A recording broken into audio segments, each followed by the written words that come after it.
Prince Harry's memoir looks set to go where no royal has gone before, and Kate Middleton could end up paying a high price.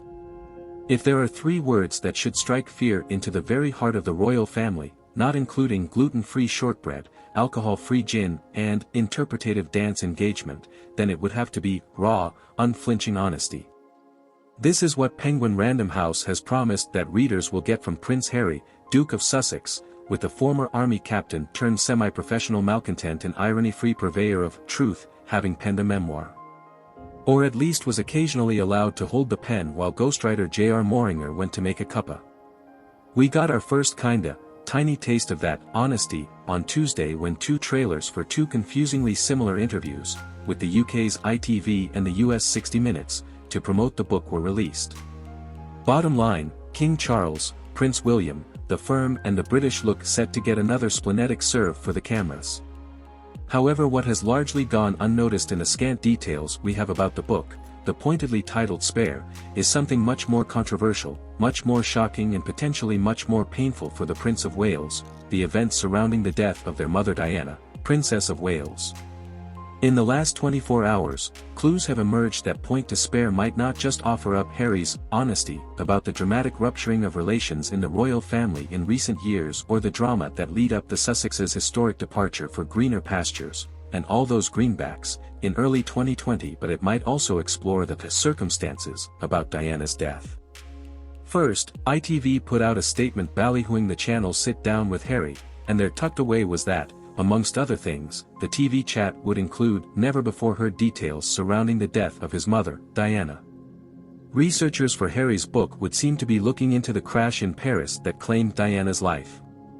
Reed writes that they have contacted many of those who remember or were otherwise connected to the crash in the Pont de l'Alma road tunnel. These include eyewitnesses, French police who attended the scene, and journalists investigated in great detail how and why Diana came to die. Harry seems certain to touch on questions relating to the murky circumstances surrounding his mother's death. Keep in mind here that 2 police investigations, in France and the UK, and an inquest in London all came to the same conclusion about that tragic night in Paris, that the combination of alcohol, the paparazzi and circumstance resulted in the accident which claimed the lives of the princess, her boyfriend Dodi Al-Fayed and driver Henri Paul. But, the ITV statement and Reed's researcher revelation suggest that the Duke might not just write about the devastating loss of his mother in Spare but to possibly also explore the events that lead up to it. And that is terrible news for William and Kate, Prince and Princess of Wales. In the last year, Harry has repeatedly staked something of a claim on their mother's legacy, telling people in April, "I honor my mother in everything I do.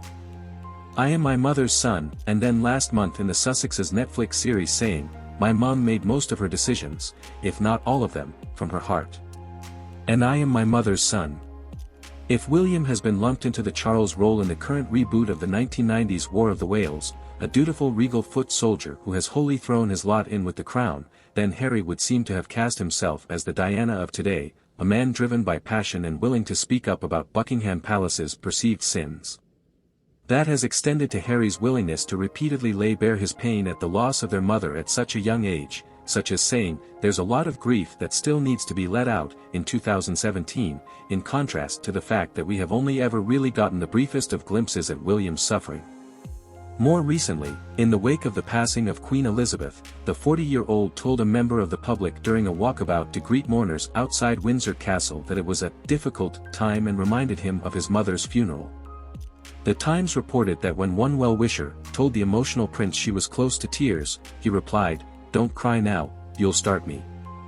But, just because we have one brother who is more willing to talk about the loss in the public arena and another who has largely mourned in private, that does not take away from the toll that digging up the princess' death might take on William. In May 2021, William released a highly unusual video statement following the findings of the Dyson inquiry that the BBC's Martin Bashir lied to get Diana to agree to her 1995 Panorama interview, and went on to make his position staunchly clear. To his mind, it should never be aired again. And yet there in the Sussexes' recent Netflix series was, what else, but clips from that very Panorama interview, a move that left William infuriated and disappointed. If Harry is about to potentially reopen wounds surrounding their mother's death, then it will make for a double whammy for the future king, who looks likely to come in for a fresh pasting. Reporting out of London earlier this week revealed that, according to a source with knowledge of Spare, it is the elder prince who is painted in the harshest light. It's tough on William, in particular, and even Kate gets a bit of a broadside, the source said. There are these minute details, and a description of the fight between the brothers. I personally can't see how Harry and William will be able to reconcile after this. This comes, of course, after Harry accused William of screaming and shouting at him during the Sandringham summit and of his aides leaking stories to the press in the Sussexes' Netflix series. For Kate, right now, watching her formerly close brother-in-law on the cusp of yet another offensive, and with not only her husband reportedly in his sights but her too, must be a particularly hard experience, not least because there is nothing they can do. Unlike in the wake of Harry and Meghan's Oprah interview, when we got the now iconic "recollections may vary" statement, so far, Buckingham and Kensington palaces have assiduously refused to comment on the Sussexes' broadsides, instead adopting a heads-down, just-getting-on with the job governor approach. However, that public stoicism and resolve stands in contrast to the Telegraph's Camilla Tominey recently reporting that the Wales have been left devastated by the Sussexes' brickbats, a situation exacerbated by the fact the family is only months on from the late Queen's death. The way things look today, there may well be more discomfort and sadness for William and Kate to come. Late last year, a friend of the Wales told. The brothers were so close, they had such an incredible bond.